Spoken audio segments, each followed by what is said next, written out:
Olá, senhoras e senhores das redes sociais, meu nome é Alfaia, este ao meu lado é Edilson Silva, nós fazemos o Nego Bom, o seu podcast semanal dos destaques de quem faz e acontece na cena, na zona litorânea pernambucana e por que não também sertão logo mais, hein? Nós estamos, o Nego Bom hoje está lisinho e granulado por fora e ultra carburado por dentro, porque nós temos um convidado para bater um papo, um jornalista daqui de Olinda, mais conhecido nas rodas de malandragem como Luquinha Silvio Menezes, especializado no setor automotivo. Hoje a gente vai falar muito de carro, né? E assim, é um dos caras que mais provocou uma visão interessante sobre a relação que o brasileiro tem sobre carro. É um dos caras que tem uma pauta infindável de situações envolvendo carro e o coração de quem tem um automóvel. Então, Edilson Silva, já que eu entendo muito pouco de carro, Edilson é um cara que entende muito mais do que eu, ele vai começar o bate-papo aqui com o Luquinha, com Silvio Menezes. Começou mentindo, dizendo que eu entendo de carro.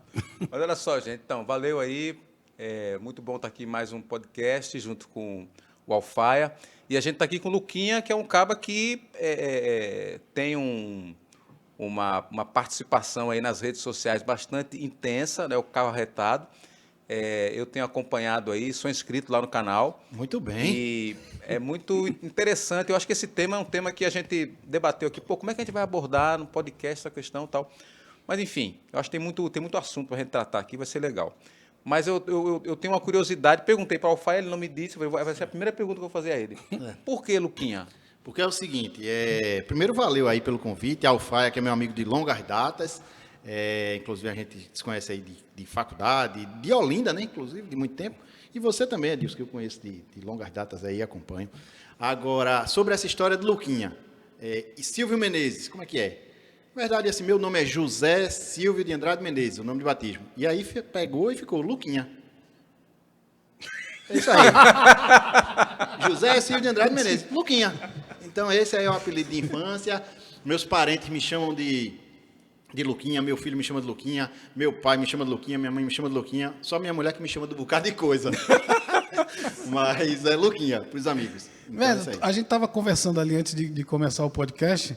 E tu falou assim que essa tua entrada para falar sobre o setor de automóveis e tal, como é que se deu? Porque tua formação é de jornalismo, né? Tu fez jornalismo aqui na Católica, na Unicap. Eu estudei em Harvard, Cambridge e no Sigismundo Gonçalves aqui também.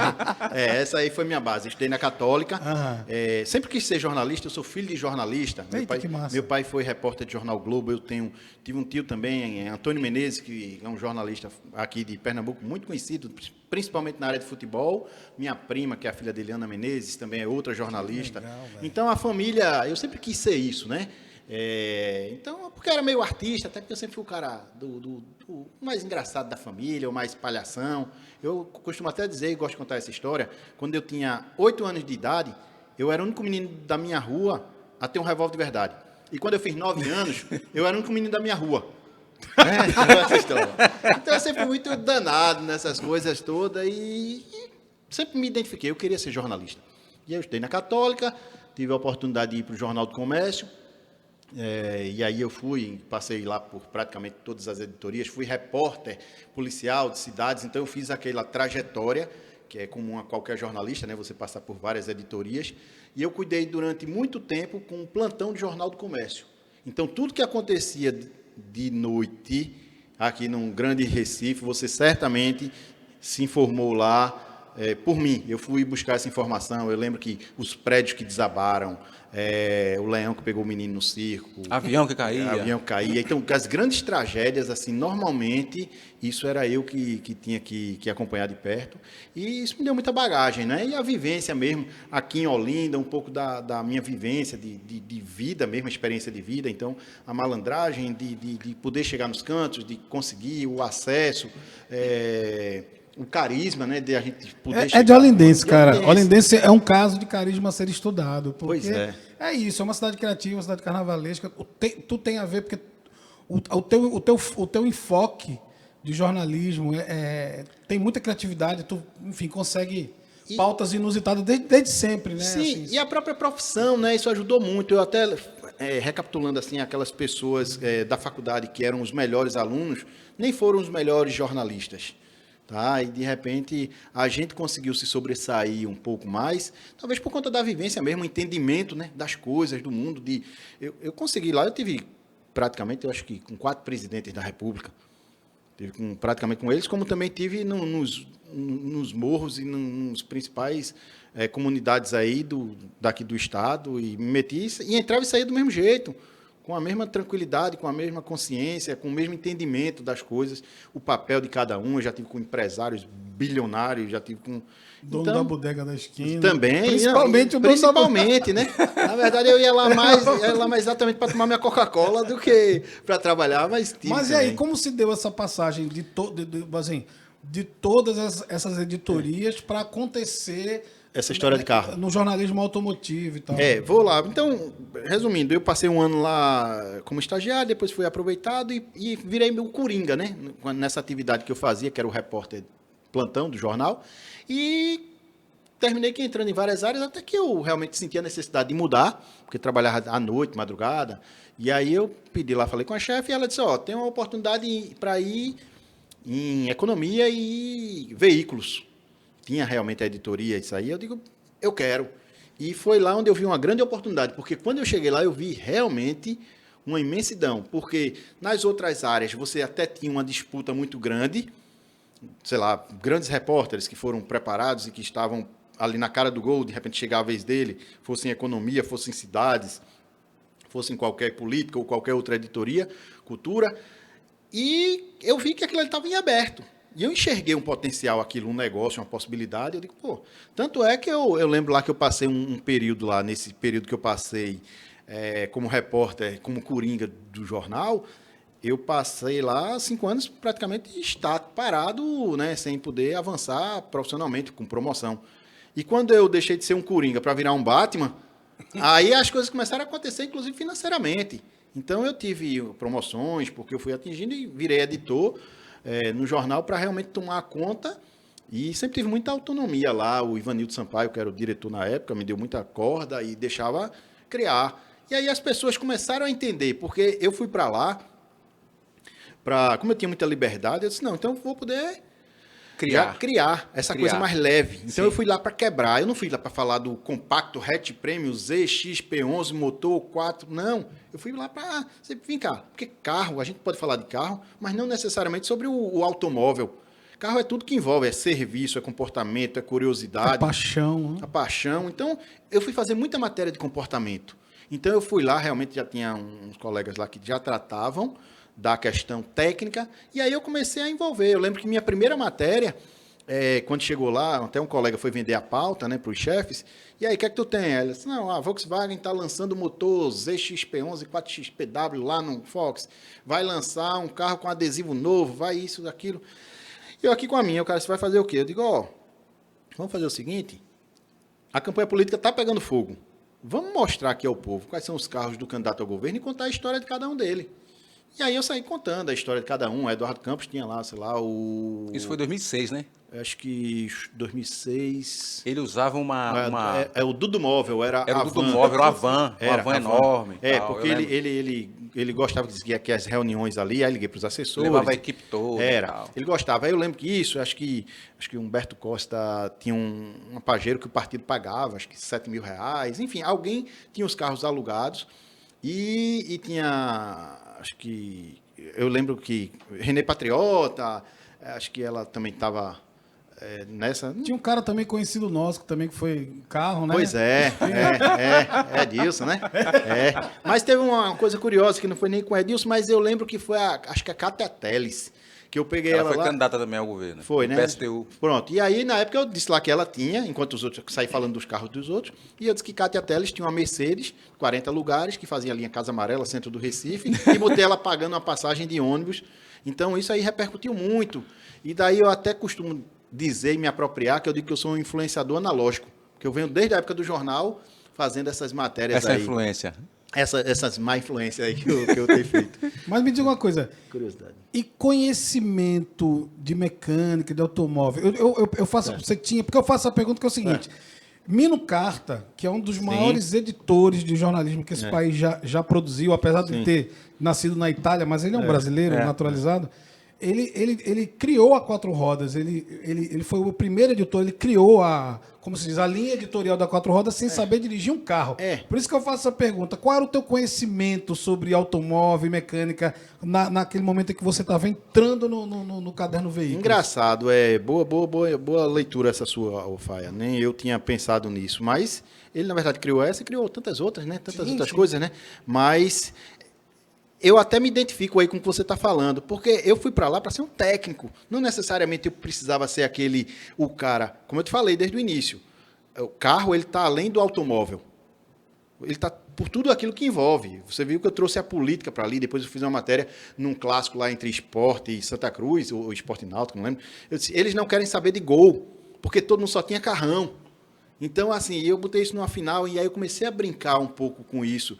Então, quando eu fui para lá, eu peguei toda essa parte e naquele momento, eu não precisava aprofundar tanto da parte técnica. Eu até brinco, eu digo, nada, rapaz, eu não entendo muito, não. Quem entende realmente são os meus amigos. O problema é que eu estou sempre ao lado deles.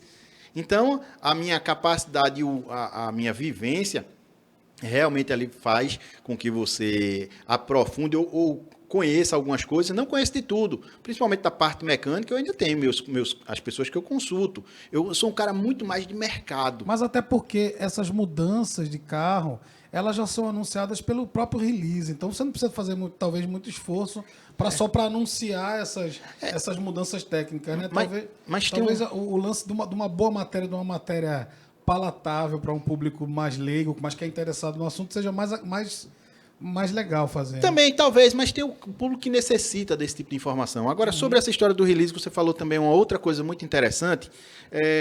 Eu também adotei lá uma situação muito... E teve alguns episódios até que trouxe. Eu tinha uma concorrência, o próprio Diário de Pernambuco, eles tinham lá uma linha, né, que já era de muitos anos e tal, e eu cheguei lá, até o release que a gente pegava, eu digo, não, vamos varrer isso aqui. A gente tinha que limpar. E eu lembro que uma vez eu estava saindo lá do trabalho, eu pensei até que fosse uma brincadeira, tipo, sexta-feira, 9 horas da noite, e aí eu estava desligando meu computador, estava saindo, e aí o meu telefone toca lá da minha mesa, eu atendi, aí o cara disse, bom dia, sei lá, boa noite.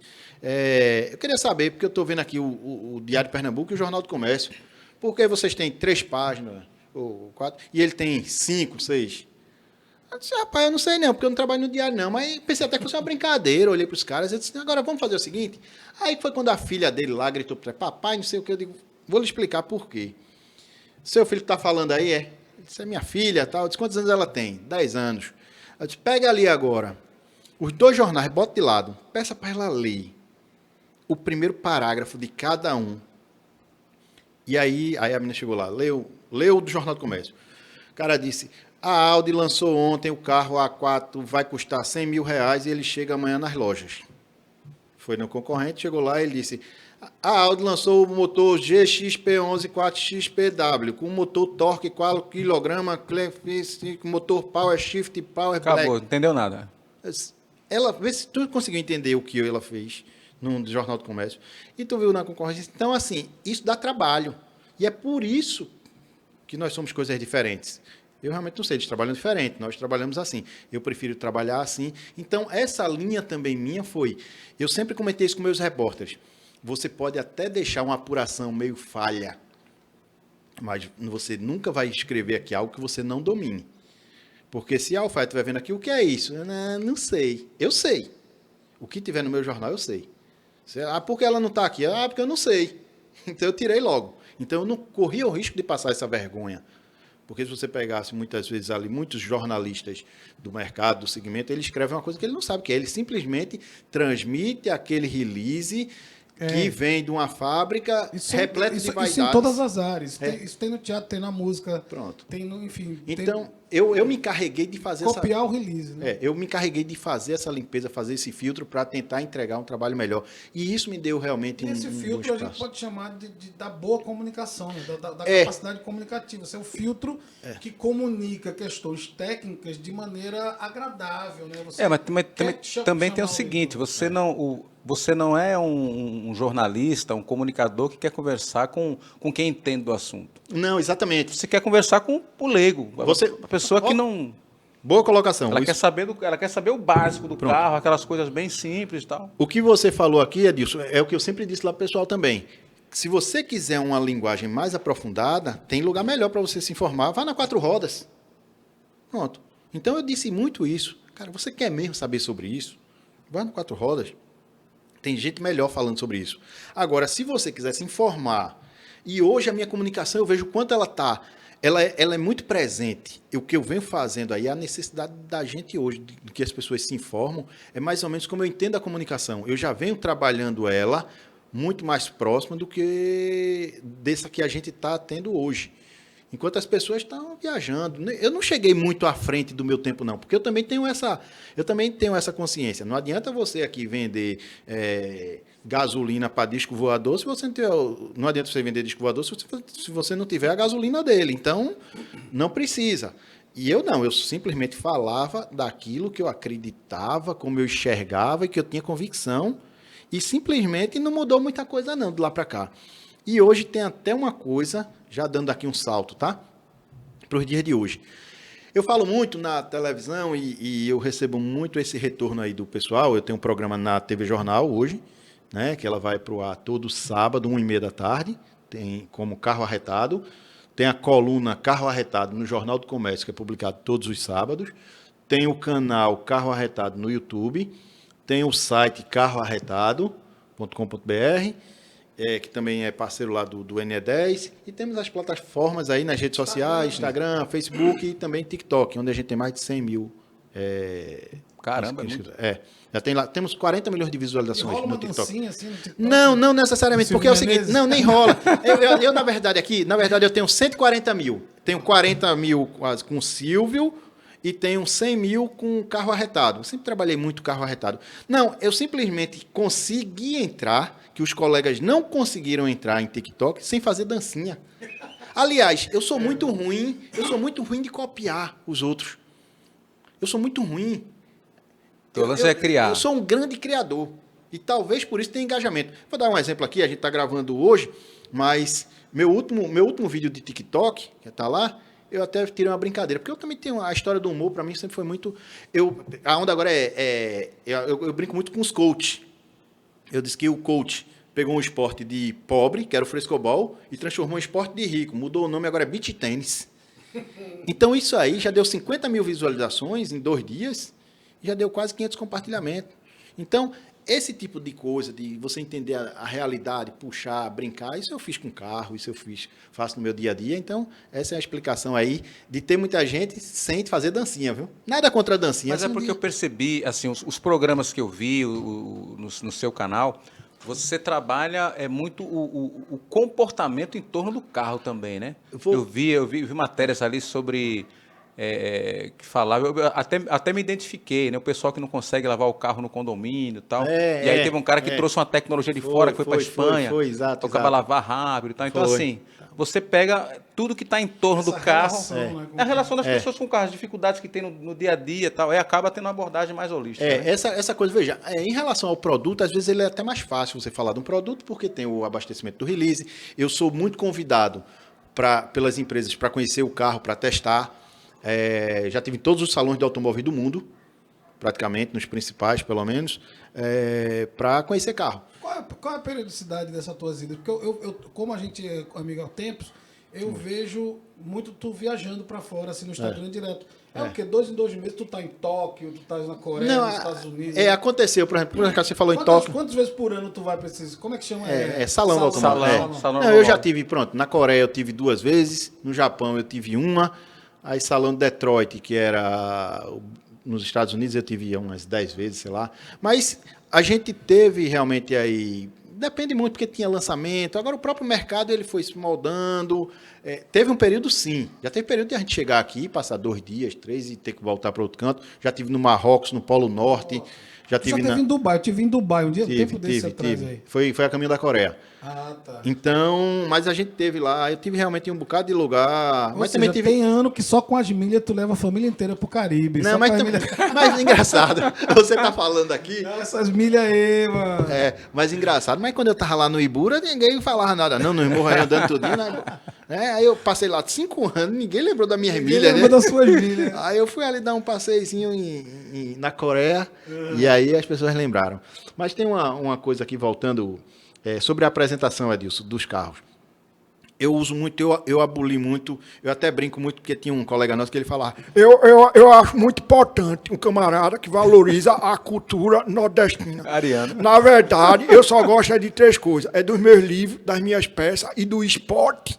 Então, eu aprendi um pouco disso aí com o Ariano, eu digo, olha, vamos falar aqui, sem ser aquela coisa chata mesmo, ou mania de cachorro vira-lata, de perseguição, né?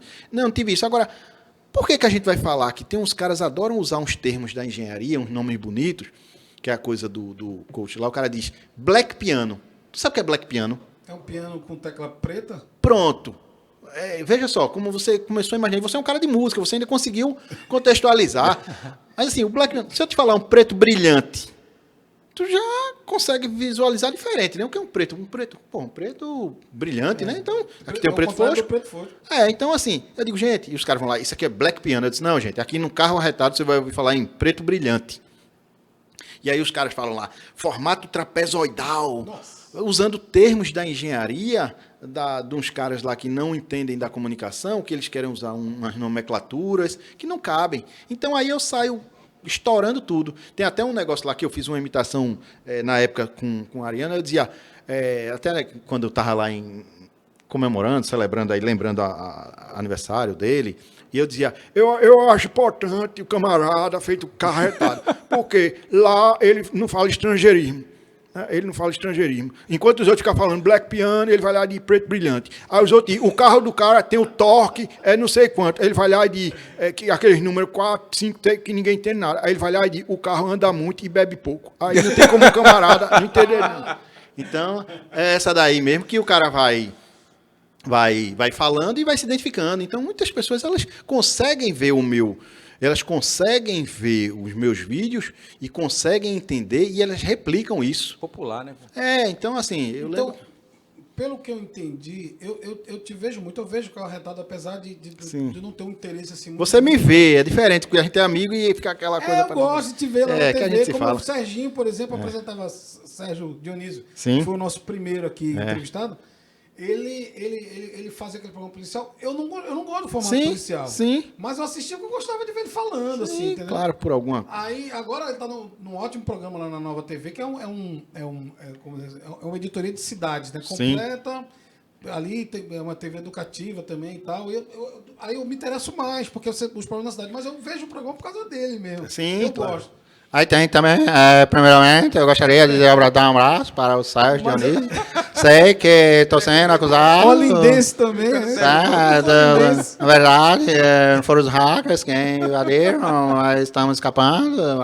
Mas o que eu queria te perguntar é o seguinte: essa capacidade do filtro, dessa comunicação mais agradável, mais palatável, ela migrou.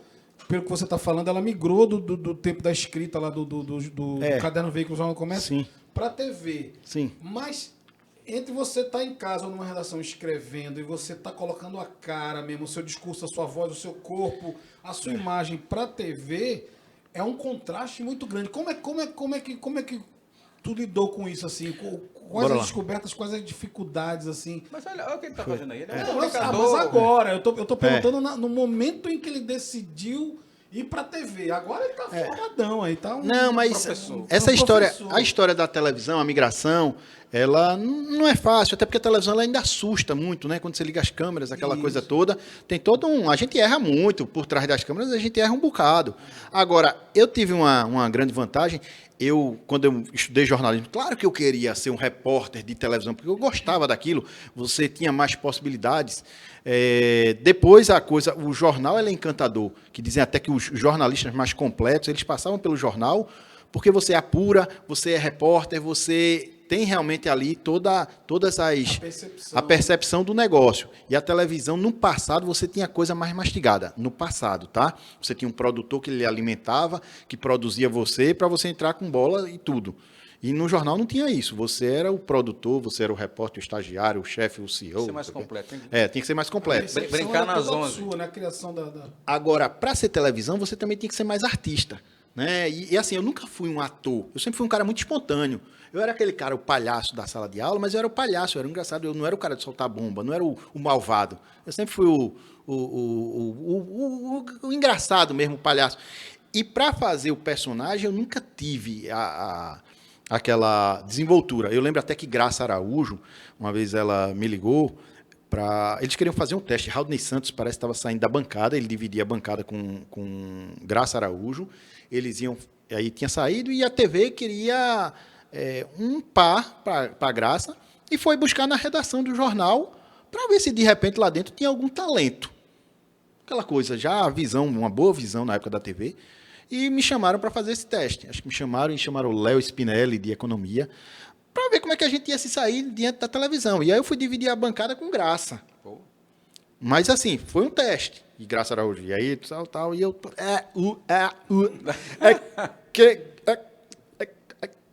Travou. Travou, não, mas assim, não tinha a mínima desenvoltura. Não era. Como não foi aquele formato de televisão durante muito tempo. Como a internet ela ganhou mais espaço, ela jogou esse nível mais para baixo. Essa informalidade ela chegou na televisão. E aí, eu comecei a cobrir algumas coisas pelo jornal, pela rede social, então eu comecei a me sobressair muito. Comecei a fazer uns ao vivo, e a coisa fluía. No Facebook, na época, cobrindo o Salão do Automóvel, então eu comecei a interagir com as pessoas.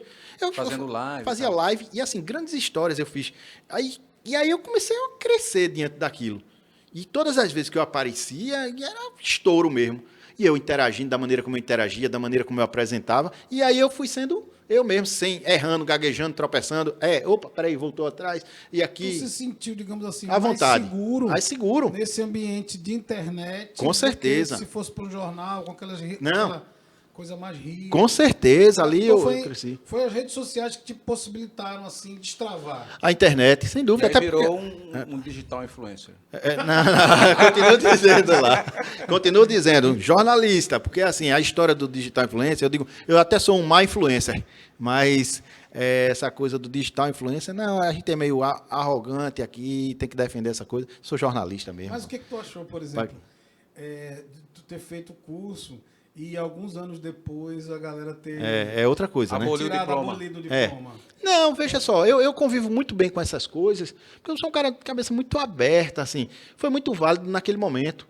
Você, por exemplo, o próprio mundo mudou muito. Antigamente, se você não estudasse na Católica ou na Federal, você não passava nem na porta dos jornais.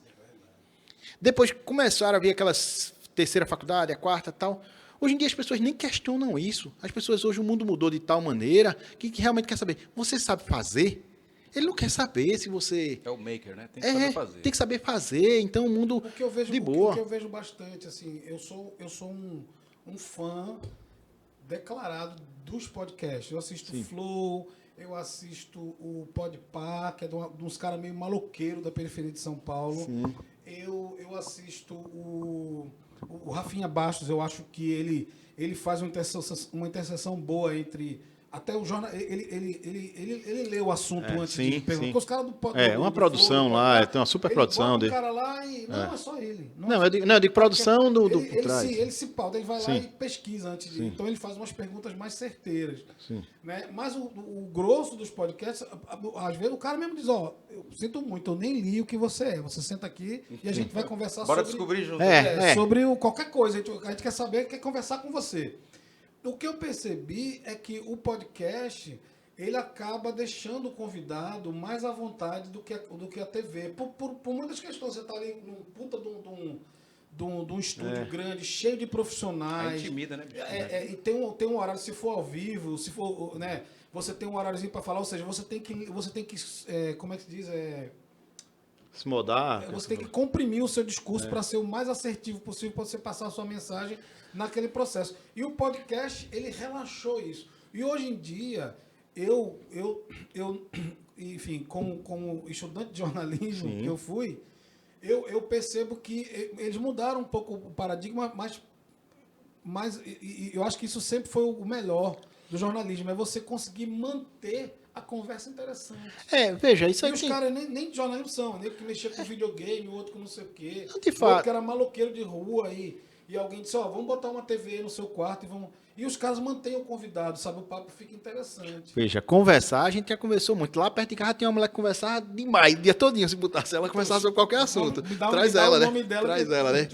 Mas assim, você tem essa situação aí é conversar, porque realmente isso aqui é uma outra coisa, né? Diferente, bem diferente do jornalismo tradicional, porque o cara tá lá sob pressão, ele tá lá para vender um conhecimento. Aqui não, aqui a própria estrutura, a própria conversa, a própria proposta e o momento, ele deixa muito claro que o negócio hoje é conversar. Você falando aqui a história do podcast, o próprio ambiente quando chegou aqui, pô, a coisa legal, eu comecei a me soltar mais, inclusive aqui sendo muito franco, deixa eu confessar para você, a história do podcast, como eu trabalho em outras mídias, e aí, né, como mais uma mídia que aparece, aí as pessoas, e aí? Não, eu estava muito fechado. Confesso que nas últimas semanas até vi um podcast de amigos e tal, e essa coisa vem me contagiando. Não estou dizendo aqui que eu vou abrir o meu ainda não, viu? Mas... Não, eu sei, mas escuta. Eu vou falar, eu vou fazer o primeiro convite de uma coisa que a gente já conversou. Se você, o dia que tiver um assunto, a gente se lembrar de você, em vez de você estar desse lado, você fica desse lado com a gente. Sim. Cara. Não, vamos até para pegar o gol. Como eu digo, a gente não está preso a formato nenhum. É verdade. Então a gente pode, vamos chamar a Luquinha para entrevistar alguém específico, entendeu? E a gente entrevistar o cara junto, bater um papo com o cara. Serginho também disse, outro amigo meu também, me chama lá para entrevistar junto. Ou seja, já que não tem aquele formato rígido, a gente pode brincar. Não, mas a história é boa. Eu estou falando aqui como business também. Vamos falar sobre business, vamos falar de conversa. Cara, mas eu acho que seria um ótimo podcast. Porque a história porque tem realmente mais mídia. Tem mídia que eu acredito mais no sentido da questão comercial. O que acontece comigo? Sobre voltando aqui ainda da parte profissional, há 3 anos e meio eu fui demitido, né? Porque as mudanças vieram e o meu salário era, sei lá, de 7, 8 repórteres. O meu salário como editor, eu pagava, sei lá, quase 8 repórteres, 10, sei lá. E aí o jornal foi lá e disse, não dá e tal. Eu disse, não, tudo bem. Né? E até cheguei em casa depois da mulher, tô saindo do jornal. Ela disse, por quê? Senão, depois que o chefe disse lá, ficou insustentável ficar lá. Ela disse, o que foi que ele disse? Eu disse, não, ele disse que você estava demitido. Então, mas essa parte aí, brincadeiras à parte, aí quando eu saí do jornal, eu já sabia. Porque você começa a entender as coisas, que não fazia muito sentido mesmo, porque o próprio jornalismo foi mudando, né, as necessidades foram outras, e a minha demissão ela foi muito sem traumas. Tanto é que o cara do jornal também eu tive muita sorte. Não, você sentia, né? Você sabe que um momento, como empresa, né? E você dizia, não, então você também tem que ter a consciência do outro lado. Claro. E eu também tive uma oportunidade muito interessante, porque quando eu fui demitido do jornal, eu fui convidado por Vladimir Melo, que é o diretor da televisão lá, e ele disse, Silvio, vem para cá, vamos ver esse negócio da televisão. Quer vir para a televisão? Eu disse, quero.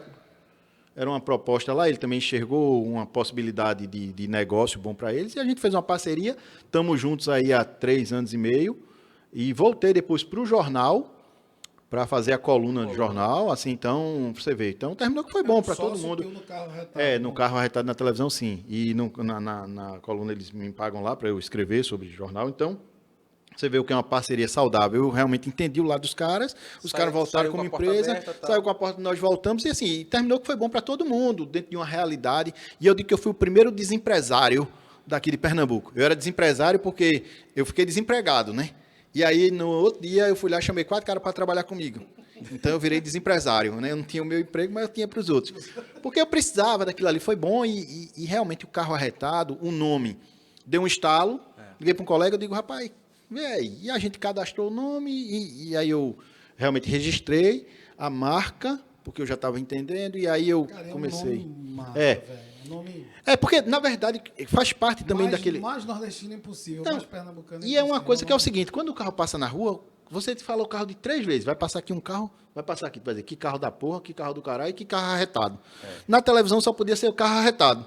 Então eu digo,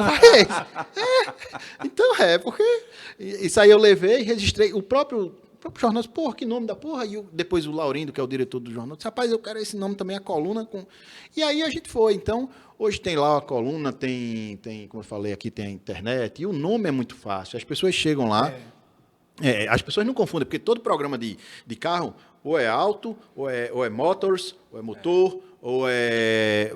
Eu conheço vários, todos os meus amigos estão nessa história. Carro arretado você não confunde, ou você sabe ou você não sabe. Então, você confunde o outro lá. Auto esporte, por exemplo. Né? Aí tem outro, motorsportes, esporte alto, autos, ou motors, ou qualquer coisa. Então, o meu não tinha como o cara confundir. E isso também foi um diferencial.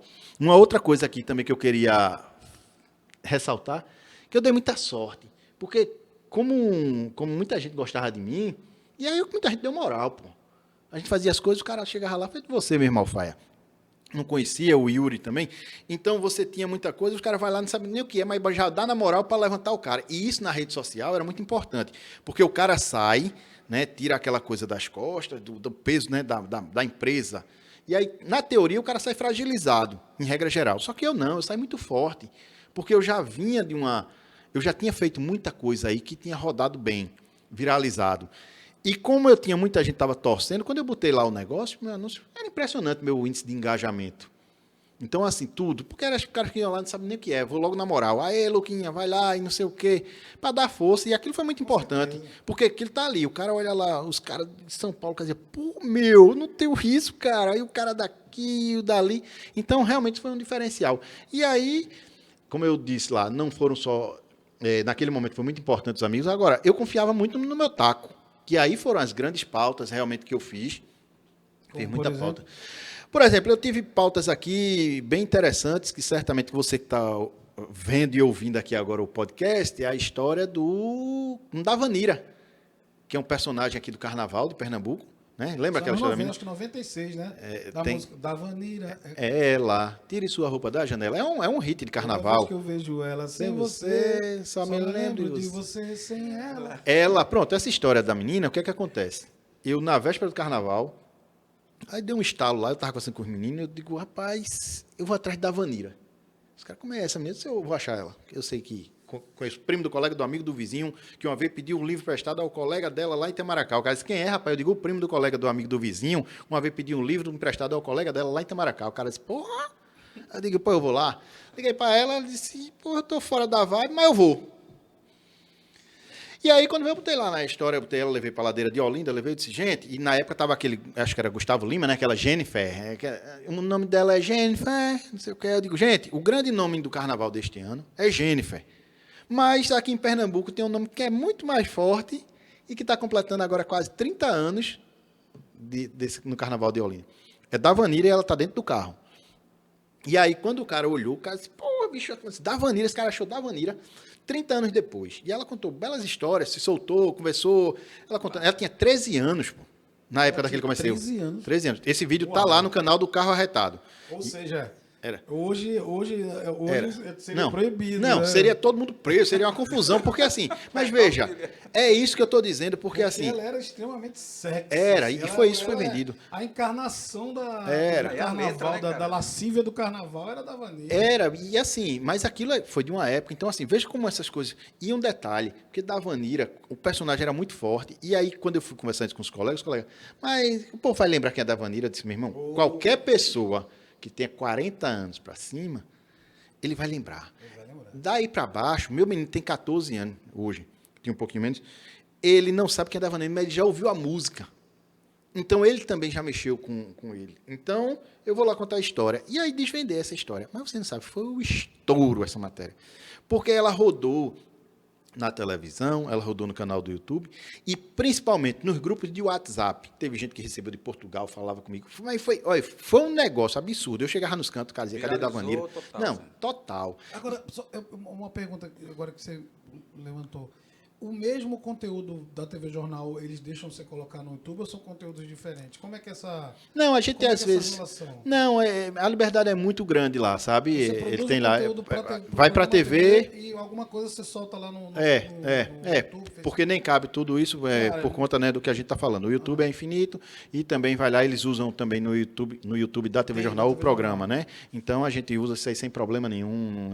Se você quiser colocar uma matéria completa que rodou... Não, boto. Você coloca nas suas plataformas. Acontece, inclusive, acontece muito, até porque eu não posso ocupar, por exemplo, uma matéria lá com, sei lá, com 15 minutos, com 20, para meter na televisão, ela ficaria muito pesada. Aí tu Aí eu boto uma parte, eu invento outra, e aí a gente consegue fazer. Completo no YouTube. Assim. Acontece isso. Por exemplo, Givanildo Oliveira, eu dividi a matéria, conversei com o Givanildo Oliveira, foi outra grande matéria. Givanildo Oliveira, que é técnico de futebol, que é uma pessoa extremamente difícil, né, de se falar, porque ele a vaidade fala com ninguém. Mas eu conheci a filha dele, tentei uma entrevista e uma coisa muito curiosa. Givanildo, ele se abriu para mim como não se abre para ninguém. Conversei com ele, agora também, modéstia à parte aqui, eu não fui conversar muita besteira com ele, não. Quer dizer, até fui só conversar besteira, tá? Eu disse a ele. Talvez por isso que ele se soltou, pô. Foi. Voltando aqui só para a história. Davanira tinha 13 anos naquela época, aquele comercial tem quase 30 anos, e ela falou de carro e tal, e falou um bocado de coisa. Agora, a pergunta de que não quer calar. Davanira continua sexy? Ela tá mais bonita ainda, fiquei com aquela mulherão. Então tinha esse propósito, porque eu digo, ó, eu vou levar a Davanira. Na hora que eu mostrar ela, se ela tiver feia, vai ser um rebuliço. Vai viralizar. E se ela estiver bonita, vai viralizar também. Então, não tinha como dar errado. E ela chegou lá, depois ela até disse que algumas pessoas bateram lá na porta dela e disse, eu sou seu vizinho há não sei quantos anos, nunca soube que você era a Davanira. E até hoje eu falo com ela e falo bastante, porque essa matéria também reprisou algumas vezes. Depois desse depoimento, ela sempre vai na janela. Com não. Aí ela nem gosta de carnaval, a família vai pra praia e tal. Vai em Itamaracá? Não, vai pra Porto Galinha, não sei o que, ela corre lá. Você disse que ela estava em Itamaracá? Não, ela foi para Porto Galinhas, não gosta de carnaval, se mandou para a praia, tem um filho de uns 10 anos, com marido, enfim. É advogada, mora aqui no Recife, enfim. E, voltando da Vanira, deixando da Vanira, teve uma outra matéria aqui que eu fiz que me orgulhou bastante, que foi na mesma linha, que foi Givanildo Oliveira, o técnico de futebol, que eu fui conversar com ele e disse, como é que é Givanildo em casa? Tu gosta de ver o quê? Ele não gosta de ver filme, aquele de mentira mesmo, aquele de super-herói e tal. Disse, de mentira mesmo. E aí eu perguntei, se fosse candidato, já pensou em ser candidato? Ele disse, eu não, ter que ir pra rua ficar apertando a mão dos outros, eu não gosto não. Se eu ficasse na minha casa e o povo votasse em mim, eu até era. Então, assim, ele foi muito natural, com muitas coisas, a sinceridade dele sempre, e o carisma, né? Termina sendo um cara carismático demais pela sinceridade, pela conversa, e essa matéria deu muita repercussão, repercutiu inclusive no Brasil todinho também, porque ele é um cara nacional, né? Porque é um vencedor, porque é um cara muito íntegro, é um cara muito sincero, é um cara muito competente e vencedor. Ele tem um arquétipo assim, de muita austeridade também. Né? E isso, mas assim, ao mesmo tempo ele consegue ser, ele é um seu lunga, e que o carisma também está nisso, né? Você não precisa ser o bonzinho, ele é carismático, sendo daquele jeito, porque ele é um conjunto de situações. E ele, foi muito bacana essa entrevista com ele, assim, essa daí repercutiu. Tem uma outra que eu fiz, para voltar aqui um pouquinho, para entender esse universo de carro. Eu fiz uma outra matéria aqui, que bombou demais, foi a história de você que mora no Recife, eu vou mostrar aqui os 5 lugares que mais multam na capital pernambucana. Porque esse é um assunto que interessa a todo mundo, não só quem dirige. Conversa que tem uma indústria da multa. Não, mas o próprio meninado diz, pai, cuidado, eu vi que isso aqui, multa. E o cara diz logo, oxe, por isso que eu levei uma multa aqui. E esse tipo de percepção, entendimento meu, é que me fez realmente diferente dos meus concorrentes. Porque eu entendo aqui a história dizendo, não, eu não estou aqui para mirar Edilson. O que é que tem? O que é que Edilson envolve e tal? E aí você começa a fazer a ramificação para ver quem é que eu posso atingir. Outra matéria que bombou no carnaval, que eu vi, é você vestido de Batman, provocando os taxistas dentro de um Uber. Ali foi a história do Mustang, na época do lançamento do carro. Enquanto os colegas lá pegaram o carro, disseram, esse carro é um motor ZXP11, 4XW. Não, eu peguei o carro, estava aquela confusão de Uber. Era o que um Mustang, que era um... aí eu parei ali perto de um derby e eu disse, meu irmão... Imagina um Uber Mustang na rua. Não, e isso na época da confusão. Eu parei lá e eu disse, e aí, meu irmão, posso parar aqui? O cara, não, se tiver placa vermelha, pode. E não sei o que, o outro chegou lá e disse, não... a gente tem que trabalhar, se vocês vão bater em mim, não. O cara disse, não desse, eu tenho que trabalhar. Eu disse, então vamos embora dar uma volta comigo. Botei o cara para andar de Mustang. E tu vestido de Batman. Não, ali foi outra situação. A de Batman foi uma outra. Eu dei um rolê por Olinda, perto de Carnaval e tal. Então, eu botei aqui lá essa situação com o cara. Então, também dei oportunidades ao cara. Aí parou lá um cara, foi passando, ele viu. Aí ficou olhando, aí disse, por que isso aí, velho? Foi tu que chamasse o aplicativo, meu irmão? O cara disse, porra, isso aqui é aplicativo? Eu disse, porque a gente tá chegando agora, é o carro arretado. Ele disse, meu irmão, é 50 conto para dar uma volta na cidade. Ele tá muito barato. Resultado, eu dei uma carona ao cara. para ele andar. Eu disse que a gente estava montando o programa, não sei o quê. Então, esse tipo de situação aí. E para a gente finalizar, uma outra matéria mais recente aí que deu muita repercussão foi um negócio com a entrevista com Caoa, que é a marca Caoa. Na verdade, aquilo é Carlos Alberto Oliveira Andrade, que era o paraibano. Eu acho que eu vi essa matéria quando ele morreu agora há pouco. Foi. Esse cara era o cara mais poderoso aqui da indústria automotiva. Esse cara é paraibano. Ele teve passagem por Recife, estudou medicina. E a história dele é muito curiosa. Né? Ele comprou um Landau na época, a concessionária fechou. Ele foi lá pegar o dinheiro de volta, o cara não tinha, ele comprou a concessionária, largou a medicina, daí comprou uma concessionária, veio para Recife, comprou outra e virou o cara mais importante do Brasil, realmente na indústria, é o Caoa. Então ele foi o responsável por trazer a Renault para o Brasil, a Subaru, a Hyundai nessa fase. Então ele é um cara muito importante. E eu conversei com esse cara que ele não fala com ninguém. Você está no YouTube aí, tem 90 mil visualizações, a minha entrevista com ele. Ele não fala com ninguém, vai os caras de exame, de 4 rodas, de não sei o quê. Ele não recebe ninguém. E eu encontrei ele no salão do automóvel assim, e eu digo no meio, doutor Caoa, vamos falar comigo aqui, porque a última vez que a gente se encontrou, o povo gostou, falou muito. Ele, então vamos embora? Como é que foi? Quando é que você vai a Pernambuco? Aí ele começou a falar, ele conversa comigo, eu disse, todo mundo só fala com o senhor esse negócio de carro, o que é que o senhor vai comprar? Qual é o carro que o senhor tem na sua casa? Me diga uma coisa, faz quanto tempo você não dirige um carro? Só para eu saber aqui. Aí, faz muito tempo, não sei o quê. E aí, por conta disso, essa história dele deu uma repercussão tão grande que todas as 4 rodas, todo mundo repercutiu a minha matéria. Porque ele, inclusive, anunciou lá que ia trazer uns carrões e a maneira como ele falou. Então, ele falou muito da vida dele, pessoal, que as pessoas nunca tinham visto. E isso me deu uma projeção. E depois, quando eu encontrei com ele, então ele se abriu para mim. Então, toda vez era o seu Caoa e Silvio. Então, isso me deu uma projeção, porque toda vez que ele chegava, ele me dizia umas coisas que o povo dizia, sai logo dele perto. Tinha uma exclusividade ali. Ele gostou. Que era um cara realmente genial, no sentido da indústria, e que gostou. Disse, eu gosto desse cara aí, porque teve identificação, porque ele conhecia Recife, porque eu falava a língua dele, falava o que ele queria ouvir, e a gente tinha esse bom contato aí. Foi uma outra grande matéria que eu fiz, assim, realmente, de repercussão grande. E todas elas são histórias que giram em torno do carro, né? Não é a história do carro. Não é do carro. Do tipo do carro, do motor, do chassi. É uma história que envolve onde o carro está no enredo. Né? Pronto, o carro, na verdade, é um coadjuvante. E, inclusive, fiz negócio com isso, você falando aqui. Tem uma outra historinha aqui, antes de eu avançar ali para falar sobre a história de uma ação que eu fiz para a Jeep, tá? Que eu quero falar. Mas um dia desse eu fiz uma matéria com um garoto, eu estava lá numa concessionária e vi um menino de 10 anos. Genial, ele falava sobre carro assim, ele conhecia mais do que carro que todo mundo que estava na concessionária. E eu disse, que menino diferente. E aí eu fui lá e disse, o que é que foi? Aí o pai dele, na verdade, teve um lançamento, o pai dele levou um carro para revisão. Aí o vendedor convidou o pai do menino para ir para um lançamento de um carro que ia chegar na loja. E o menino disse, que massa, eu quero... Ele gostou doido por carro. Se eu quero ir, pai, para o lançamento. Aí o pai disse, bora lá. O pai dele é um médico aqui do Recife. E quando ele chegou lá, e foi quando eu vi o menino falando. Conversei com o menino lá, o pai dele, e vi que o menino era genial no assunto carro. Eu disse, que menino diferente. E o pai dele estava querendo comprar um carro, que o menino conhecia tudo. Resumindo, o pai dele chegou lá e disse, eu quero fazer uma matéria com seu filho. Já soube que você comprou um carro e que o menino não sabia. O menino era doido por um carro lá, por um Sandero RS, que é um esportivo, uma versão toda diferente. E o pai dele estava vendo um Capto, que tinha chegado lá com o motor. Aí eu fiz aquela coisa bem Luciano Huck. Chamei meu repórter, meu cinegrafista, eu digo, bora lá.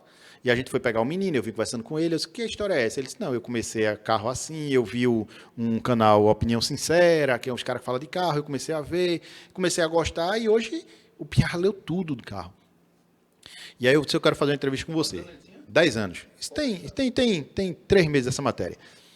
Aí eu fui lá pegar o menino na casa dele, a gente foi conversando no carro. Quando chegou lá na loja, o pai dele foi lá, com a desculpa de que ia deixar o carro na oficina.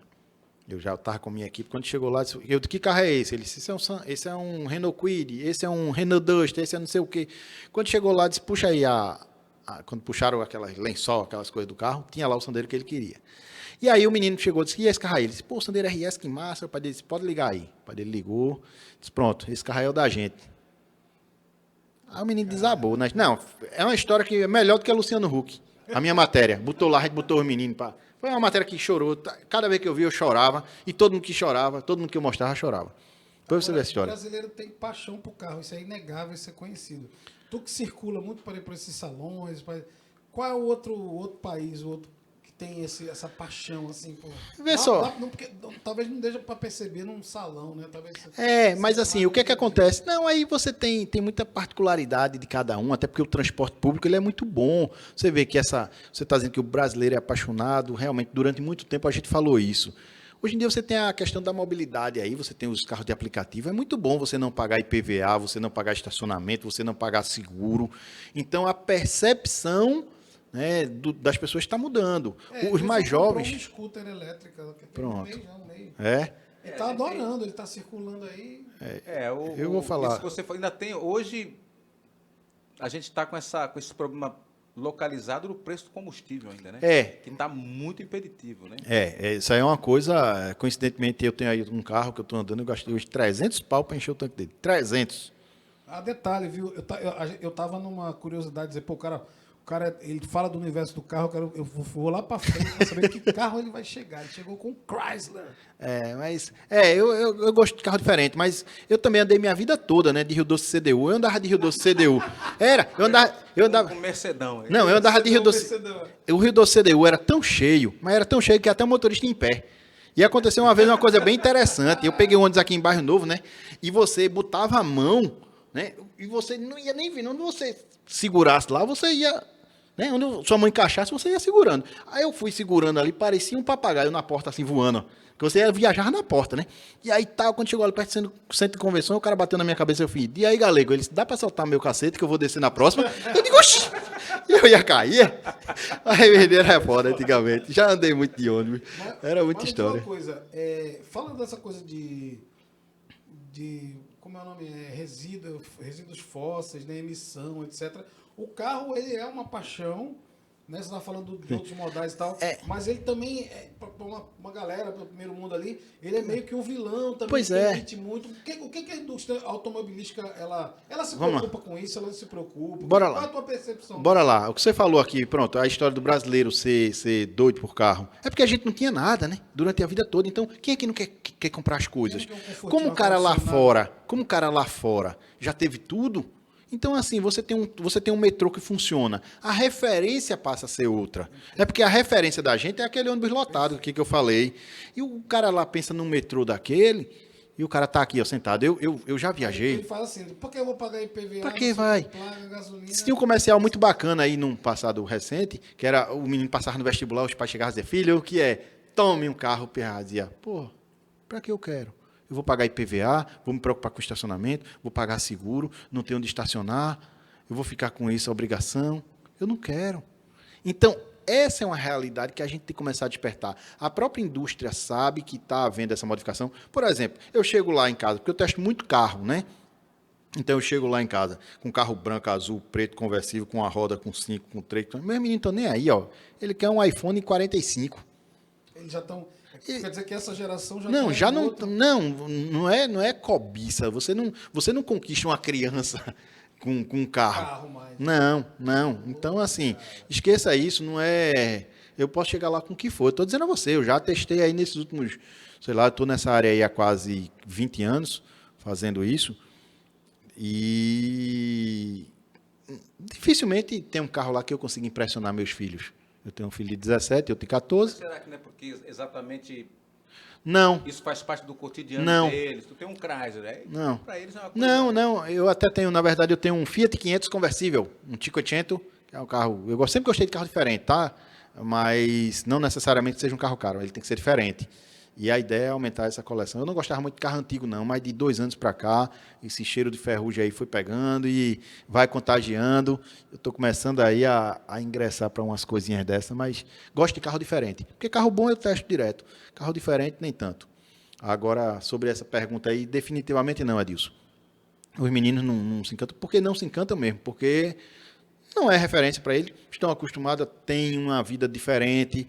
Talvez aí de eu estar posicionado numa situação mais confortável, poder ter oferecido a ele um luxo, talvez eles não terem pego o ônibus que eu peguei Já tem Uber, já tem Uber. ar-condicionado. Pois é, então, né? E a relação que a gente vivenciou aqui, todos nós, né?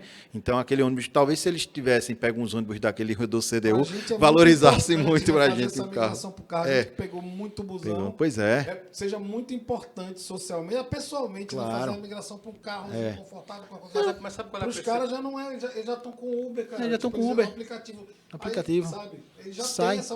E é barato, Uber é barato. Barato, cara. barato. Eu 2000 e alguma coisa, aí eu tava fudidaço de grana, eu disse, vou rodar 3 meses. Eu não curti a experiência e logo arrumei alguma coisa melhor. Mas eu rodei 3. Cara, 80% dos passageiros que eu peguei era gente de periferia, velho, comunidade. Quer dizer, com essa facilidade, se 80% de gente de periferia pegar Uber, no meu caso, essa é a minha estatística, então, para a galera de classe média é muito mais fácil não ter carro, nesse sentido de pegar um carro por aplicativo. Não, Mas definitivamente. a tua percepção, assim, hoje eu estou trabalhando assim, profissionalmente na área ambiental, né, na Certo. Secretaria de Meio Ambiente do Estado. Por um conjunto de fatores, eu estou diminuindo bastante a minha emissão de Poluentes. gás de efeito estufa. Né? Eu comprei, como o Alfredo falou, né? Eu comprei uma scooter pequena, que na verdade aqui é um patinete, né? Um pouquinho mais robusto e tal. Estou com ele aí, inclusive.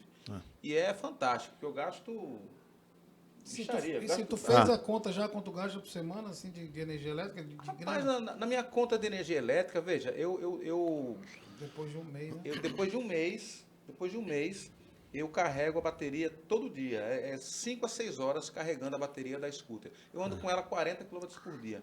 Eu gastei R$50. Eu vou dizer... Perdeu a mais na No conta mês, de no luz. mês. No mês. Mas deixa eu falar aqui, eu sou eu diria que eu sou um crítico dos veículos a energia. Porque existe também aqui todo um boom internacional, e eu quero citar aqui alguns exemplos. Porque as pessoas falam hoje sobre carro elétrico, como se carro elétrico tivesse sido inventado ontem. Assim, com isso que você falou sobre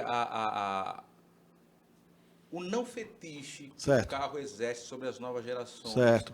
E toda essa discussão que a gente está tendo, o carro como um vilão, as preocupações, Sim. como eu estou lá na secretaria, Certo. eu tô vendo os planos. Por exemplo, a Europa ela está planejando já para tipo 2050 não ter mais carro a combustão. Como é que você vê o futuro do carro? Vou dizer a você aqui, é muito importante aqui, que bom que você está lá e leva essa informação. Eu sou um grande crítico dos carros elétricos, porque eu trago para o mundo real. Tá? Eu discuto muito pouco o sexo dos anjos. O carro elétrico ele existe há mais de 100 anos. Verdade, só para você entender aqui, contextualizar um pouquinho. Antigamente os carros eram elétricos. Quando o Henry Ford lançou o Ford T, lá no começo dos anos 1900, então o carro, ele criou um carro que era 5 vezes mais barato. E aí as pessoas passaram a ter acesso a carro. Então aquela coisa ficou inviável. Produzindo em massa, então o cara fez... Popularizou. Como ele próprio dizia, né? Ele inventou isso na indústria, né? Fazer um produto que o meu funcionário pode comprar. Pronto. Então a coisa ela tomou uma proporção e a coisa andou. Andou de um jeito que o cara disse, não tem para que o cara fazer. E eu vou fazer aqui uns paralelos, você vai me entender bem. Então, de lá para cá, nos anos 70, 80, o motor só veio evoluindo. A gente, nos anos 70, 80, o carro fazia 2 km com litro, Landau e Opala e não sei o quê. Era um posto de gasolina. Era. Então, você tinha Maverick, você tinha carro lá que fazia 2 km com litro. Hoje você tem carro aqui passando dos 20 km. Fazendo motor a gasolina, nenhum detalhe. Você consegue mobilizar aquilo, você consegue, ainda tem muita coisa que se trabalhar. Os caras chegam a 20, hoje os caras estão fazendo motores menores, mais eficientes, tá? E que conseguem entregar uma autonomia muito maior. Os problemas dos carros elétricos, eles são infinitos. Os caras estão falando aqui, todo mundo quer carro elétrico, todo mundo diz que vai fazer carro elétrico, mas deixa eu pontuar aqui. Eu tive na fábrica da Jeep aqui com um cara chamado Sérgio Marchione. Esse cara era, só para vocês entenderem aqui, era o Cristiano Ronaldo da indústria automotiva. Então, esse cara era ele ia se encontrar com Trump, ele ia com suéter. Trump é que se arrumasse para se encontrar com ele. Então, esse cara era o presidente de Ferrari, de Jeep, Então, era um italianão, todo canadense. Mundial. E esse cara era, se você falasse uma besteira com ele aqui, ele dizia, próximo... Ele era um cara altamente... Porque não tinha tempo esse cara, né? Mas eu tive uma conversa com ele que o cara disse... Pô, eu perguntei a ele, disse, as pessoas aí acham que carro elétrico vai estar cheio amanhã na rua. Ele se esqueça. Vocês aqui têm etanol. Vocês já têm energia alternativa, etanol já é. Porque carro elétrico, ele é muito caro ainda para fazer. ele é caro, as pessoas não têm... Tem muitas respostas a serem dadas. Por exemplo, descarte de bateria do carro elétrico. Os caras não conseguem autonomia de carro elétrico. Os caras não conseguem aqui um monte de coisa que o cara consegue. O outro cara tem a tecnologia. Eu tenho uma scooter pequenininha, o meu gargalo eu vou chegar lá. Não, eu vou chegar lá. Então você tem aqui uma história, eu vou falar da questão comercial. Não estou falando aqui de lobby de petróleo, dos países que produzem isso. Eu estou falando aqui da tecnologia. Eu tive em Detroit, no Salão do Automóvel de Detroit, e aí o cara disse, a gente vai levar para o Brasil o Fusion híbrido, que é uma outra tecnologia que mistura o motor elétrico, um motor a gasolina, ou a diesel, ou a flex, qualquer coisa. É sempre a combinação dos dois. Então, ele disse, vou levar o Fusion híbrido para o Brasil. Quando ele chegou lá, disse, quanto é a bateria? Aí o cara disse, não, pergunta daqui a 8 anos, porque os carros têm 8 anos de garantia, a bateria. Aí, não, mas diz aí para a gente saber, e os caras correram. Os caras da Ford correram da resposta. Não. Passados 8 anos, a 4 rodas, foi Auto Sport, fez a matéria. Fomos atrás. E agora, os primeiros compradores de Fusion híbrido que quiseram a bateria. 8 anos depois, a bateria custava 35 mil, a mão de obra era 5 e o carro valia 25. O que eu quero dizer com isso é que com 10 anos, nada aconteceu. É aquele negócio, os caras da Ford tinham lá coisas assim, não, vamos botar aqui para ver qual é. E eu estou falando ali com o híbrido, que você já tem uma autonomia, arranca aquilo ali e vai-se embora que ele vai andando gasolina. O elétrico, não. A dependência dele é a mesma. Então, pouca coisa evolui. Dura pouco. É porque você tem lá uma série de dependências. Veja, você hoje tem mais de 30 mil postos no Brasil, postos de combustíveis. Seu carro pegar aqui, você vai ali, você empurra, chega na esquina. Então, a necessidade de você... A sua facilidade em resolver seu problema, ele é assim. Com carro elétrico, não. Outra coisa, quem é que vai mexer na parte elétrica daquela? Aquilo ali é alta voltagem. Se um carro daquele bate e fica preso na ferragem, o cara não pode cortar o carro no meio, não. Vai morrer todo mundo eletrocutado. Qual é o mecânico que vai mexer em alta voltagem? Tu mexe na tomada da tua casa de enxerido. São quantos volts ali na agricultura? Não, aí depende. Não sei lhe dizer aqui, porque você tem N situações, né? Inclusive, para ter aquele torque ali tem que ser alta tensão. Mas é porque é uma característica realmente do carro elétrico, de você ter aqui vários. Mas dependendo do modelo, até porque você tem motores diferentes, você pega um carro daquele ali, na oficina mecânica, o que eu estava dizendo, você mexe na sua tomada, mas na hora que cai uma banana ali no poste, você tem que chamar os caras da CELP, né? Porque é uma mão de obra altamente qualificada e especializada. Ninguém vai estar metendo a mão naquilo ali, não. Então, os componentes... Você hoje tem concessionárias que ela ganha uma mixaria vendendo carro popular. Tanto é que os carros populares estão desaparecendo do Brasil, porque aquilo ali não dá dinheiro. Então, o cara tem que vender um produto de valor agregado. Às vezes, o cara vende um carro... Vou dar um exemplo, sei lá, um chute aqui, vai. O cara vende um carro popular, o carro deixa R$2.000 lá dentro. Tu vende um produto de R$50 mil para ele deixar 2 mil para você. O cara presta lá um serviço de oficina, tu deixa 3 mil, deixa 2, deixa 4, deixa 5, vendendo serviço e peça. Então, onde é que vai essa receita? Hoje, muitas concessionárias aí, principalmente as menores, elas ganham mais dinheiro em oficina do que vendendo carro. Então, o negócio aqui, tem a questão econômica. Se você tem uma tecnologia dominada, você tem um mercado, você tem todo o sistema pronto, gerando dinheiro, economia, fazendo a coisa. Uma cadeia pronta. Você vai fazer um negócio ali para desconstruir, por mais que se tenha esse cuidado. Não, você tem aqui uma situação que você vai ter que administrar. Outra coisa, as pessoas falam erroneamente aí de que os carros elétricos vão substituir. Quem foi que disse que precisa substituir? Eles podem ser complementar. Nós temos aqui o etanol, nós temos carros a gás, nós temos outras situações. Se amanhã inventarem carro a sol, se inventarem amanhã carro a areia, carro a lixo, não pode tirar um substituir. Não, porque pode ser outra coisa, pode surgir. É o híbrido, então. O híbrido é muito interessante. Por exemplo, um carro, só para contextualizar, um carro hoje, imagine que um carro comum tenha 15 mil componentes, tá? No carro elétrico você tem 3 mil. Como é que o cara que não faz troca de óleo, que o cara não vai lá, que o carro que não quebra, porque aquilo é um produto descartável, praticamente você tira ali e joga fora. A máquina do carro elétrico, num carro outro você tem 15 mil componentes, no híbrido você tem em torno de 18 mil, e o híbrido você consegue andar muito bem. Então, essa coisa do carro elétrico, tem muito discurso, eu quero ver isso no mundo, porque ele deve funcionar muito bem lá na Noruega, em países que dependem de tudo. Mas países... Mas aí, veja bem, aí eu vou falar aqui enquanto ambientalista. Certo. E a emergência climática? Porque, veja bem, isso é uma... Eu vejo... Então, uma imposição mesmo. Não, é uma imposição, assim, não Certo. tem condições de você ter mais tanto carro a combustão. Não tem condições. Não, mas veja só, o que é que a gente tem? Veja só, a gente tem o carro conversível aí, ele existe também há mais de 50 anos. Por que é que nós não temos carros conversíveis? Aliás, eu até tenho, viu, gente? Porque é caro. Quem é que não queria ter um carro? O carro de luxo ele existe há 200 anos. Por que é que você não tem carro de luxo? Porque é caro. Aquilo ali pode ser, sim, um mercado, um nicho. Pode. Agora, essa substituição, Edilson, vai ter que tirar de outro canto. Porque dificilmente ali o progresso, o cara vai dizer, ó, aqui tem um progresso, tem aquela discussão. O debate econômico ali, o embate vai ser muito grande. Você tem toda uma questão do cara vai dizer assim, por que tem que tirar do carro? Porque eu era menino, dizia que o problema era dos ar-condicionados, não era das casas. O ar-condicionado, ele destrói a camada de ozônio, né? Mas mudou o CFC do ar-condicionado. Sim, então, assim, pois é, você tem outras coisas. Como eu estou te falando, o carro hoje, ele faz 20 km com litro, chega a 30, então ele também tem muito que evoluir ainda. Aí você chega lá, por que é que os caras vão lá e fazem carro elétrico? Vou dar aqui um exemplo. Sei lá, vamos chutar aqui, tá? O cara diz, a Ferrari, o cara produz 1000 Ferrari. Aí a Ferrari faz 2 km com litro. E aí o cara chega lá e bota 10 Ferrari elétricas. O cara diz, porra, vai vender? Não, pô. Porque se ele tem que entregar lá, dizer, olha, tu vai produzir 1000 Ferrari, agora tu tem que emitir não sei quantos mil poluentes de... Aí o cara bota 10 elétricas ali no meio, de 1000, bota a margem lá para baixo, o cara consegue atingir o índice, entregar, e aí o cara continua vendendo carro a combustão. O dilema que a gente está vendo hoje é você ter um ganho em escala que realmente é complicado. Né? Você vai daqui para Salvador, num carro elétrico, você vai ter que fazer... Você não vai. Você não vai. Só para dizer o seguinte, então essa história do carro elétrico, ao meu ver, hoje, talvez até, isso é hoje, pode ser que amanhã mude, viu, gente? E eu estou muito antenado a essa questão, e é bom frisar, porque hoje as pessoas adoram torar as coisas, editar para mostrar lá na frente. Hoje, eu vou fazer isso, inclusive.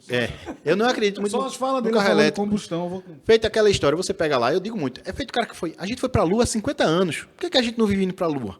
Porque aquilo ali é muito caro, é a história do carro elétrico. Então, assim, você faz e o cara vai dizer, é só para dizer que serviu. O cara vai no pico do Everest, o cara sobe lá todo...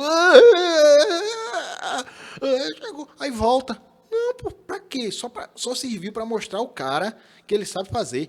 Ah, todo mundo aqui lembra, que está na mesa, vai lembrar que o cara entrou nas Olimpíadas lá, voando, feito um drone nas costas, lembra? Na de Los Angeles, na escola de samba do Rio de Janeiro, o cara também chegou voando aqui com nitrogênio. Por que a gente não está voando aquilo? Eu era criança, eu vi aquilo ali, eu falei, nossa, a gente vai ser... Quando eu virar eu quero. andar com aquilo ali. Não aconteceu nada. Nada. Por quê? Nada. Porque não conseguiram baratear aquilo. É o que eu estou te falando. Então, assim, por que a gente não vive indo para a Lua? Porque continua caro.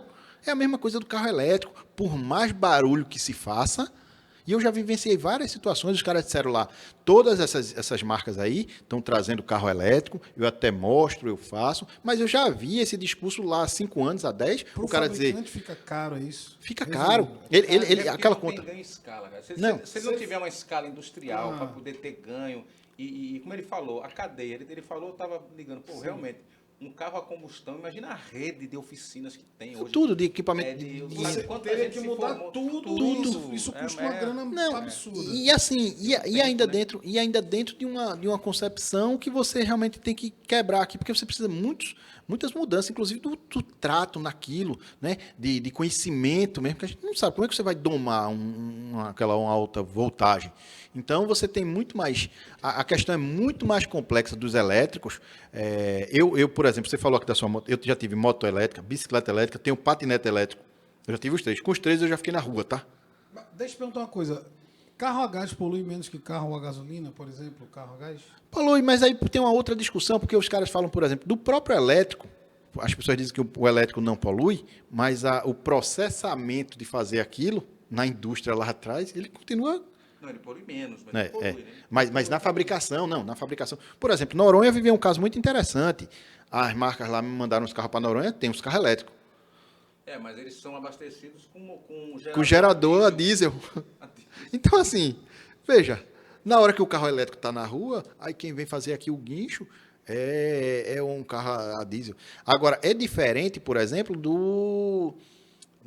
do veículo comercial. no ônibus elétrico, porque aí tem outra aplicação, né? Você tem um outro insumo, um outro incentivo, mas no carro de passeio... Fica caro até para caro. o próprio dono. Né, E todos os países aí que vendem carro elétrico, eles dão subsídio, e dão no primeiro ano, dão no segundo. Aquele cara da Tesla mesmo lá que fala, que acontece, que não sei o quê, eu quero ver ele botar aquilo para rodar. Porque fazendo esse paralelo aqui, quando eu estava lá que eu fui demitido, que eu peguei minha rescisão de 20 anos, eu tinha dinheiro para brincar. Se dava errado, eu fazia de novo. Tentava. É o que ele acontece. Ele tem várias empresas, ele faz. Mas como carro elétrico, o cara ainda, aquela equação de botar aquilo ali, para fazer aquilo, gerar dinheiro, fazer aquilo chegar na ponta, chegou não, cara. Não chegou não. Eu tive aqui uma percepção boa, eu lembro a Índia, quando foi lançar o Tata, que era o carro mais barato do mundo, que era preço de bicicleta, esse carro não chega. Enquanto as pessoas estavam aqui discutindo, aquela conversa, aquele frisson todo, gente, não faz sentido. A legislação é outra, o país aqui é outro, na Índia qualquer coisa o cara pode, aqui não pode, aqui tem que ter airbag ABS, aqui tem que ter, então não chega. E o carro morreu lá fora, sem antes de chegar. Enfim, passando por cima dessa questão do carro elétrico, ou carro a combustão e tal, para onde caminha, na tua percepção, para onde caminha a indústria automobilística? Ela tá seguindo a tradição, não vai mudar tanto?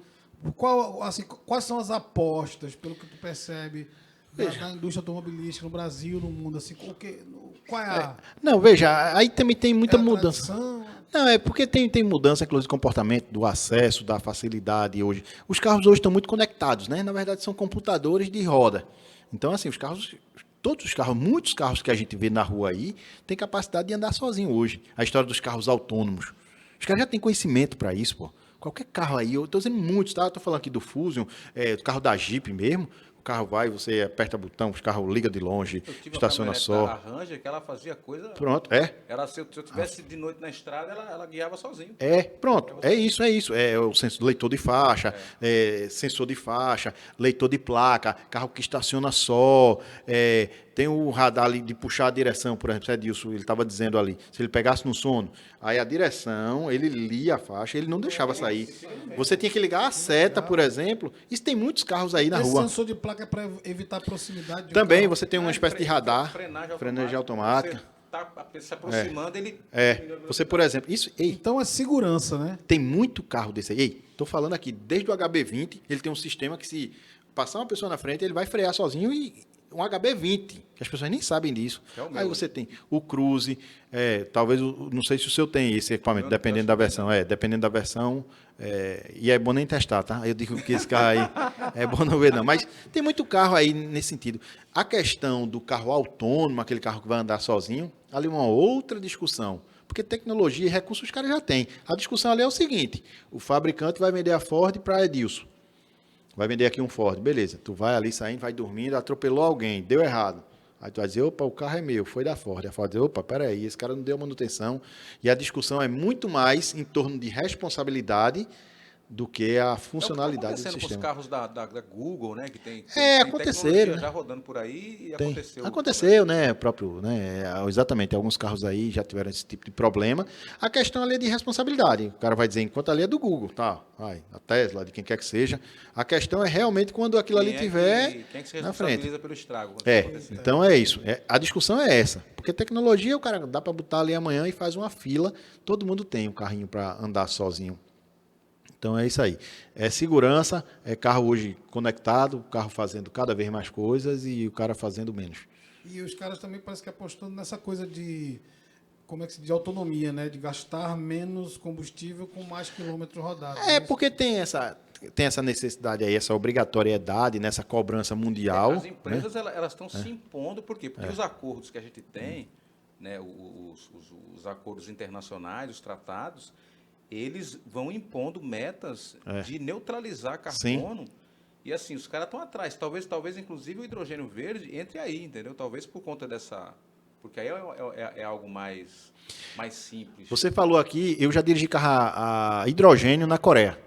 Então é isso que eu bato muito na tecla. Enquanto as pessoas estão tratando o carro elétrico como a última invenção do mundo, pode surgir amanhã qualquer coisa, por isso tudo ir por água abaixo. O hidrogênio talvez seja... A gente tem carro movido a caroço e melancia, por exemplo. Pois é. Então é isso Não, aí. o hidrogênio é muito. E o hidrogênio verde é muito foda, assim, é um negócio muito incrível, cara. Os caras já falaram. Você tira. Polui menos. Não, você tira energia da água. Pô. É. É um processo simples. Uau! Você pega a água do mar, você separa o hidrogênio do oxigênio e o hidrogênio sozinho ele é um combustível altamente. Agora, você falando aqui, Alta capacidade. viu, Edio, só sobre essa discussão de carro elétrico, que aí eu gosto muito de falar nesse assunto, porque as pessoas realmente pegam muito o que está muito em voga, né, dentro da questão da necessidade. Está muito né? falado, né? Mas Ecológico. a questão realmente ali dos problemas dos elétricos é exatamente essa questão aí que a gente está levando. Porque já existem outros estudos de viabilidade, inclusive econômica. Não adianta você fazer aqui a coisa e não conseguir viabilizar aquilo economicamente. Por tudo isso. O descarte daquilo. Cara, aquilo ali realmente é impressionante. Então, sobre valores de energia. A gente está aqui todo mundo falando, né? Não, valor de energia, bota aí no dia que todo mundo estiver usando carro elétrico. Para fazer assim, a gente nem está nem usando. Só tu que tem uma moto aí, a gente já está ameaçando de apagão no Brasil. Imagine todo mundo. Entendeu? Então, assim, a coisa é muito, muito maior. Eu, particularmente, não acredito. Eu adoraria estar errado. Adoraria que aparecessem outras alternativas, outros indicativos, outros alicerces para me fazer pensar o contrário. Mas hoje, pelo conhecimento que eu tenho, pela amplitude de possibilidades, pela fragilidade do carro elétrico. Hoje você tem um carro, todos os carros elétricos aqui à venda no Brasil, eles passam de 200 mil. É tudo beirando ali dos 250 mil, os menores. Isso o carro do tamanho... O Sandero não, o Renault elétrico é 250 mil. A Fiat, o Fiat 500 elétrico é 240 mil, você tem aqui o Nissan Leaf. E um detalhe, os caras não querem vender isso. Porque assim, quando meu telefone descarrega, ele descarregou, eu ponho aqui no bolso e vou embora para casa. E quando o carro descarregar ali no meio da Agamenon Magalhães, na frente do Hospital da Restauração, 7 horas da manhã, aí Eliel Alves, e na frente do Hospital da Restauração, o trânsito está parado por conta de um carro elétrico que acabou a energia. Então, assim, meu amigo, é isso aí. Assim. Só dá para, como você fala, né?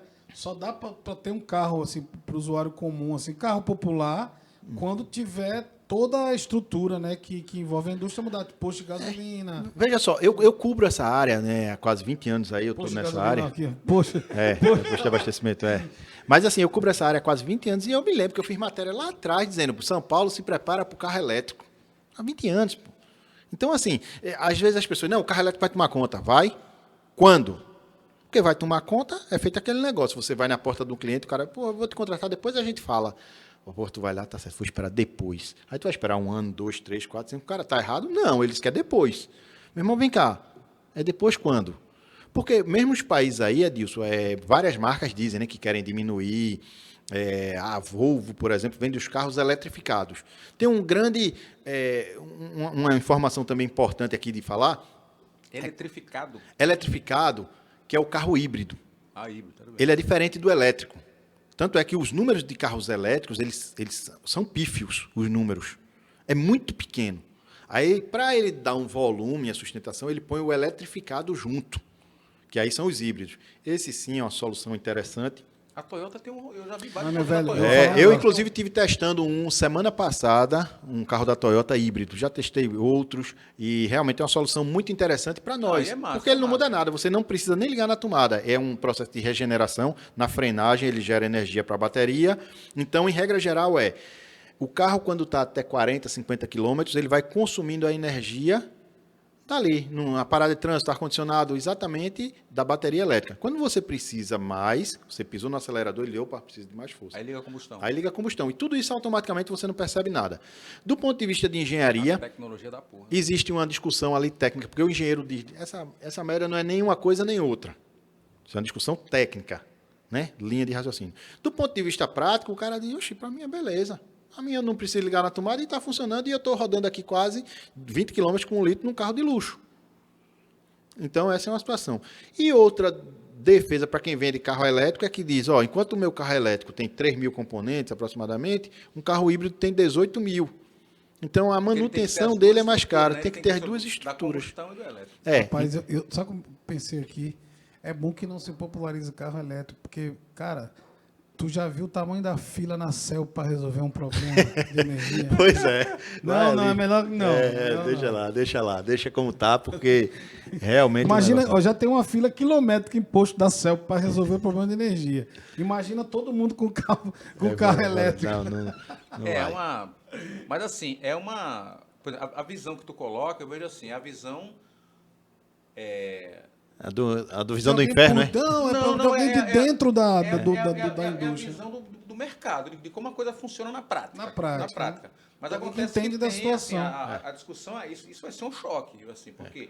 Porque os governos, principalmente da Europa, eles têm um compromisso muito forte assim, de efetivar políticas públicas para realmente neutralizar e mudar a matriz de combustível para os automóveis. Mas vamos lá, você está falando aqui de Europa, você está falando aqui os mercados europeus, dependendo dos países, realmente existe um grande consumidor, mas a questão é a realidade. O cara vai dizer o seguinte, você faz um planejamento. Todo mundo aqui já fez aquele planejamento, cara, eu vou fazer isso, isso e isso. O cara consegue aqui 20%, cara, de beleza, eu vou prorrogar aqui. Porque no mundo que ele tiver lá, no dia que a Volvo vai chegar lá e vai dizer, rapaz, ó, só carro elétrico, né? Beleza, o cara vai dizer, bicho, eu não consigo vender carro elétrico lá fora, não. O meu volume e o mercado consumidor aqui, eu tenho outros concorrentes, eu não consigo. Aqui eu já... Então, dá para prorrogar isso mais 5 anos, 10? Não sei se o mercado lá fora, se as políticas lá fora, eles vão conseguir prorrogar isso ou não. Mas vai ser uma tensão. Viu? Porque, sim. Como você falou, não tem como você segurar uma indústria automobilística com subsídio. Ou seja, você tem que ter uma... Porque você está falando aqui, por mais que se tenha... funcionando minimamente. Pois é. Claro. Nós estamos aqui batendo um papo com Silvio Menezes, o ministro das Minas e Energias. A Greta Thunberg do automobilismo. Eita, fale dela não. Eita. Uma massa, galera. Valeu. Silvio, vamos finalizar? Bora. É isso aí, pessoal. Ó, agradecido você por ter vindo aqui para ter esse papo. Arretado. Conhecido um pouco da tua vida, desse teu ímpeto aí de comunicação, que Esse negócio de vida é muito interessante. Eu até parei ali para encontrar. Ah, sim, rapaz, da promoção da Jeep, cara. É isso mesmo, ele tinha falado.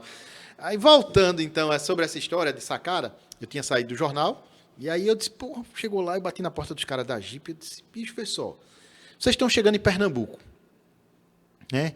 E o pernambucano é muito barrista. E aí eu disse, ó, vamos fazer o seguinte, vamos dizer, o pernambucano está fazendo aniversário de Recife e Olinda, no mesmo dia. Dizer aos caras que vocês estão aqui, pô. A gente vai fazer assim, ó, mostra teu carro, vai ser um coadjuvante processo. Aí eles, ok. Pegaram minha ideia, disseram, pô, que ideia. A Jeep tá aqui, eu saí botando parabéns Recife, Olinda, não sei o que e tal. Eu e Max Levai, o fotógrafo lá, e Max, meu auxiliar, a gente fez um trabalho muito bacana para a Jeep, para ele parabenizar Recife e Olinda. E isso eu já consegui aqui, já falando do mundo dos business, do negócio, que aí foi meu primeiro trabalho fora do jornal, já que eu consegui realmente emplacar aí com a Jeep. E de lá para cá foram outros, já fiz N trabalhos aí para várias montadoras e quero fazer mais, viu, gente? Opa! Quero fazer mais, porque afinal de contas... E aí, para aumentar esse engajamento aí nas redes, repete aí o endereço dos teus programas. Bora lá. Carro Arretado, tá? No YouTube. Se você não quiser ver lá, você se inscreve mesmo assim, porque o negócio é inscrever. E bota lá para ver. Pode ficar vendo, vai fazer outra coisa, mas bota lá rodando, porque isso é importante pra gente. Monetiza, né? E afinal de contas, as contas são muitas. Mas é isso aí, cara. No YouTube, Carro Arretado, na TV Jornal. Na TV também. Jornal e também tem o Carro Arretado, né, nas redes sociais. Sábado, né? E tem nas redes sociais. Tem o meu perfil pessoal, que aí eu brinco muito também. Eu tiro muita onda, eu boto o Silvio Menezes, que aí eu tiro... Normalmente eu misturo muito essa coisa do carro com humor, né? Eu tiro muita onda com várias coisas, eu pego um assunto do momento, eu puxo e eu saio misturando. Então, certamente é o que você vai encontrar lá nos stories, vai encontrar nas postagens e mais um bocado de coisa. Estou inscrito lá, viu? Beleza, igual. Então, senhoras e senhores, Nego Bom bateu um papo assim muito gostoso e automobilístico com Silvio Menezes, Carro Arretado. Luquinha, vulgo Luquinha, nas rodas de malandragem de Olinda e região. Valeu. E é isso aí, rapaziada. Valeu. Tchau. Alfaia Edson Silva. Obrigado, sim, estamos Luquinha. Eu sempre tenho que dizer esse final aqui, agradecer os agradecimentos. Estamos nos estúdios da Rock TV aqui em Olinda, no Carmo, dirigidos por nosso amigo Yuri Teles, que também está nos cortes aí. Aí falar em cortes, ele mesmo vai botar o corte dele ali, né, pra ele. Você faz assim agora. Então é isso, rapaziada. Até o próximo podcast. Nego Bom. Abração. Valeu. Tchau. Boa. Massa. A gente ficou quanto tempo aqui, Yuri? Deixa eu ver aqui. Alô. 1h20. 1h20.